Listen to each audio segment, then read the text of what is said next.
आता है सूचना और संचार प्रौद्योगिकी ज्ञान आईसीटी नॉलेज ऑफ आईसीटी। इसमें आएगा फर्स्ट क्वेश्चन में आएगा शैक्षणिक टेक्नोलॉजी उपयोगी है क्योंकि इसमें आएगा सी ऑप्शन, वह अध्यापन को अर्थपूर्ण और कार्यक्षम बनाती है। इसकी व्याख्या समित है शैक्षणिक टेक्नोलॉजी उपयोगी है क्योंकि वह अध्ययन को अर्थपूर्ण और कार्यक्षम बनाती है। शैक्षणिक तकनीकी सीखने और सिखाने दोनों ही प्रक्रिया का वैज्ञानिक विवेचन कर शिक्षण अधिगम व्यवस्था को बनाए रखती है। शिक्षण के नए प्रतिमानों की देन शैक्षिक तकनीकी ही है जो हमें अधिगम और शिक्षण के सब रूप को भली भांति समझाते हैं।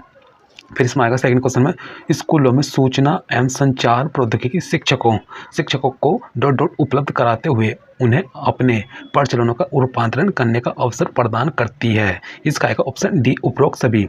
बेहतर शैक्षणिक विषय वस्तु, ये भी सही है। अधिक प्रभावी शिक्षण एवं अधिगम विधियाँ, फिर है इसमें है अधिक अंतःक्रियात्मक शैक्षणिक तक सामग्री। इसकी व्याख्या सहित आएगा स्कूलों में सूचना एवं संचार प्रौद्योगिकी शिक्षकों को बेहतर शैक्षणिक विषय वस्तु, अधिक प्रभावी शिक्षण एवं अधिगम विधियाँ अधिगमकर्ता के ज्ञानात्मक विचारों को अनुप्रेरक बनाने में सहायक तथा अधिक अंतःक्रियात्मक शैक्षणिक सामग्री उपलब्ध कराते हुए उन्हें अपने प्रचलनों का रूपांतरण करने का अवसर प्रदान करती है। फिर इसमें आएगा थर्ड क्वेश्चन में, भारत सरकार की कंप्यूटर आधारित अधिगम प्रक्रिया के माध्यम से छात्रों को सिखाने के लिए आईसीटी स्कूली योजना वर्ष में शुरू की गई थी। इसका आएगा आंसर सही 2004। इसकी व्याख्या में भारत सरकार की कंप्यूटर आधारित अधिगम प्रक्रिया के माध्यम से छात्रों को सिखाने के लिए आईसीटी स्कूली योजना वर्ष 2004 दिसंबर में शुरू की गई थी तथा उसमें संशोधन कर इसे पुनः 2014 में लागू किया गया। यह योजना माध्यमिक स्तर पर छात्रों को आईसीटी कौशल में सक्षम बनाने तथा उन्हें कंप्यूटर आधारित अधिगम प्रक्रिया में सम्मिलित करने के उद्देश्य से शुरू की गई थी। फिर इसमें आएगा फोर्थ क्वेश्चन में यह विकासशील देशों के लिए आईसीटी में वैसे बच्चों के लिए शिक्षा अनुभव को बढ़ावा देने की संभावना है। ऑप्शन इसका आएगा ए, जो ग्रामीण और दूर दराज के स्थानों में रहते हैं। इसकी व्याख्या में आएगा विकासशील देशों के लिए आईसीटी में वैसे बच्चों के लिए शिक्षा अनुभव को बढ़ावा देने की संभावना है जो ग्रामीण और दूर दराज के स्थानों में रहते हैं।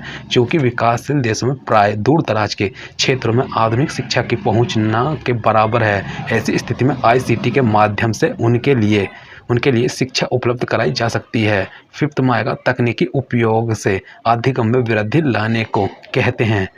इसका आएगा बी, सूचना एवं संप्रेषण तकनीकी। इसकी व्याख्या में आएगा तकनीकी के उपयोग से अधिगम में वृद्धि लाने की प्रक्रिया को सूचना एवं संप्रेषण तकनीकी कहते हैं। सूचना एवं संप्रेषण तकनीकी उपकरणों हार्डवेयर का ऐसा संयोग है जो इलेक्ट्रॉनिक माध्यमों का प्रयोग करते हुए सूचना की रचना, सुधार, पुनः प्राप्ति, भंडारण एवं संप्रेषण में सहायक होता है।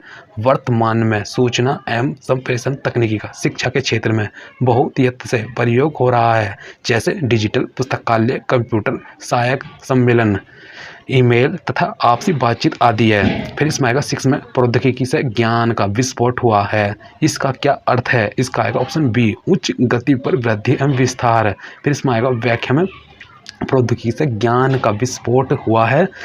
इसका अर्थ है प्रौद्योगिकी से ज्ञान का उच्च स्तर पर वृद्धि एवं विस्तार हुआ है। इसी को वर्तमान में सूचना क्रांति भी कहा जाता है। प्रौद्योगिकी के माध्यम से सूचनाएं एक स्थान से दूसरे स्थान पर तीव्र गति से प्रसारित होती हैं तथा किसी भी इस वस्तु, स्थान, व्यक्ति आदि के बारे में तत्काल सूचना प्राप्त की जा सकती है। इसलिए कहा जाता है कि प्रौद्योगिकी से ज्ञान का विस्फोट हुआ है।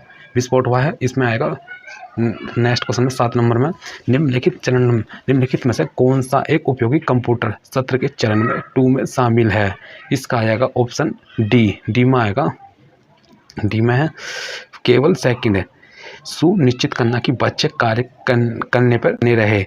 फिर इसमें आएगा व्याख्या में यह सुनिश्चित करना कि बच्चे कार्य पर बने रहे एक उपयोगी कंप्यूटर सत्र के चरण सेकंड में शामिल है, जबकि कार्य का उद्देश्य स्पष्ट करना इसके अंतर्गत शामिल नहीं होता। अतः केवल सेकंड सही है। फिर इसमें आएगा 8 नंबर में, निम्नलिखित में से कौन सा से कथन सही है? इसका आएगा ऑप्शन में आएगा बी में आएगा केवल सेकंड सेकंड में आएगा वर्तमान दौर की शिक्षा तकनीक पर अत्यधिक बल देती है।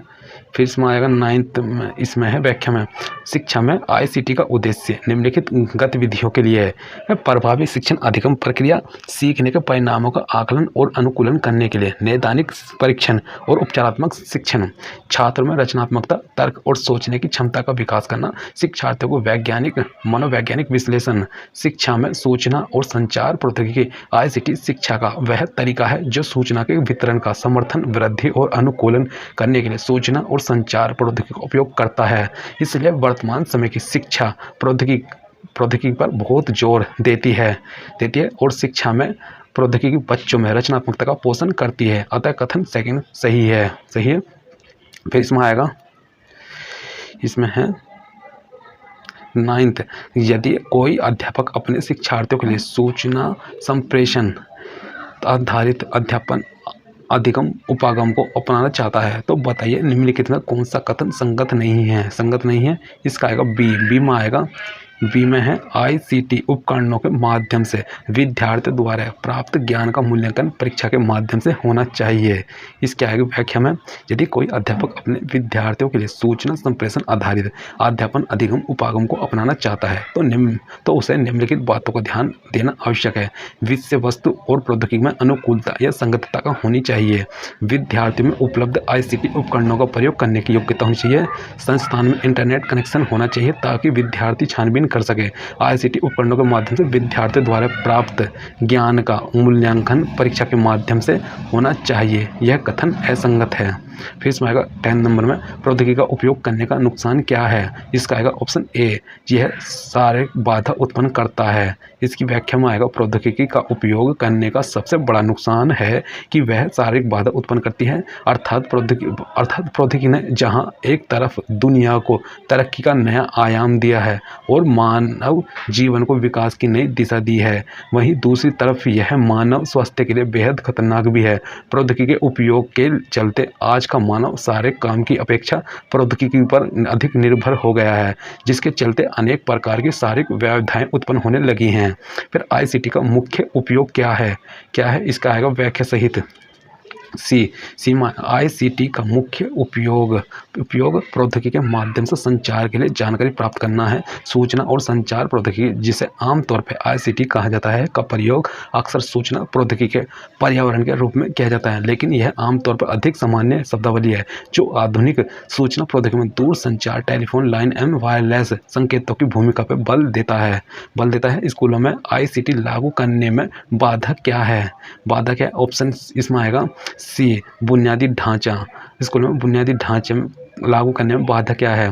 फिर इसमें स्कूलों में आईसीटी सूचना एवं संचार प्रौद्योगिकी लागू करने में मुख्य बाधा बुनियादी ढांचा है। समाज के सभी वर्गों के लिए आईसीटी की शिक्षा को पहुंचाना तथा दूरस्थ क्षेत्रों में भी इसकी पहुंच को सुगम बनाना एक बड़ी चुनौती है। साथ ही साथ देश की जनसंख्या घनत्व के अनुसार प्रति छात्र आईसीटी पर आर्थिक व्यय को भी निर्धारित किया जाना आवश्यक है। उच्च शिक्षा हेतु छात्रों की संख्या को बढ़ावा देना भी एक बड़ा मुद्दा है। फिर इसमें आईसीटी के घटक क्या हैं? इसमें आएगा सी, हार्डवेयर सॉफ्टवेयर उपयोगकर्ता नेटवर्क। फिर इसमें आएगा व्याख्या में, आईसीटी के मुख्य घटक हैं हार्डवेयर सॉफ्टवेयर उपयोगकर्ता एवं नेटवर्क। सूचना एवं संचार प्रौद्योगिकी आईसीटी उन कार्यों के लिए इस्तेमाल किया जाता है जो इलेक्ट्रॉनिक माध्यम सूचना के संप्रेषण, संग्रहण, निर्माण, प्रदर्शन, आदान प्रदान काम में आते हैं। सूचना एवं प्रौद्योगिकी के इस व्यापक परिभाषा के तहत radio, TV, video, DVD, telephone set, computer network, hardware software, user उपयोगकर्ता आदि सभी आते हैं। इसके अलावा इन प्रौद्योगिकी से जुड़ी सेवाएं और उपकरण जैसे वीडियो कॉन्फ्रेंसिंग, ईमेल और ब्लॉग्स आदि भी आईसीटी के दायरे में आते हैं। फिर इसमें 14 नंबर में आएगा, निम्नलिखित में से कौन सा कथन शिक्षा में आईसीटी का प्रभाव है? इसमें आएगा प्रभाव, इसमें है शिक्षा के क्षेत्र में ICT information and communication technology के निम्नलिखित प्रभाव देखे जा सकते हैं। यह निष्क्रिय शिक्षार्थियों को सक्रिय शिक्षार्थियों में बदल देता है। पारंपरिक पुस्तकालयों के स्थान पर संचार तकनीक पर आधारित डिजिटल पुस्तकालयों की स्थापना करता है। शारीरिक व मानसिक रूप से विकलांग छात्रों के लिए प्रभावी शिक्षण वातावरण उपलब्ध कराया जा सकता है। फिर यह कक्षा शिक्षण को अधिक यह कक्षा शिक्षण को शिक्षक केंद्रित से बदलकर विद्यार्थी केंद्रित में बदल देता है। फिर इसमें आएगा 15 नंबर में, आएगा 15 नंबर में डॉट एक अम्ब्रेला शब्द है जिसमें कोई संचार उपकरण या एप्लीकेशन शामिल है जिसमें compassing radio, television, cellular phone, computer और नेटवर्क हार्डवेयर और सॉफ्टवेयर, सैटेलाइट सिस्टम आदि शामिल हैं। Option B ICT. फिर इसमें आएगा आईसीटी इंफॉर्मेशन टेक्नोलॉजी एक अम्ब्रेला शब्द है जिसमें कोई भी उपकरण या एप्लीकेशन शामिल है जिसमें passing radio, television, cellular phone, computer और नेटवर्क हार्डवेयर और सॉफ्टवेयर, सैटेलाइट सिस्टम आदि शामिल हैं। सूचना एवं संचार प्रौद्योगिकी एक व्यापक क्षेत्र है जिसमें सूचना के संचार के लिए हर तरह की प्रौद्योगिकी समाहित है। यह वे प्रौद्योगिकी है जो कि सूचना के संचारण, भंडारण और उपयोग की योग्यता रखता है तथा संचार के विभिन्न माध्यमों से सूचना के प्रसारण की सुविधा प्रदान करता है। आईसीटी कई लोगों के जीवन का अविभाज्य तथा स्वीकृत अंग बन गया है। कृषि, स्वास्थ्य और प्रशासन, प्रबंधन और शिक्षा जैसे क्षेत्रों में इसके विकास का प्रभाव है। आईसीटी एक विविध संग्रह है जिसमें विभिन्न प्रौद्योगिकी उपकरण निहित हैं। साथ ही साथ वीडियो कॉन्फ्रेंसिंग और इलेक्ट्रॉनिक्स मेल आदि जैसे प्रोटोकॉल सेवाएं भी सम्मिलित हैं। थैंक यू दोस्तों आज के लिए।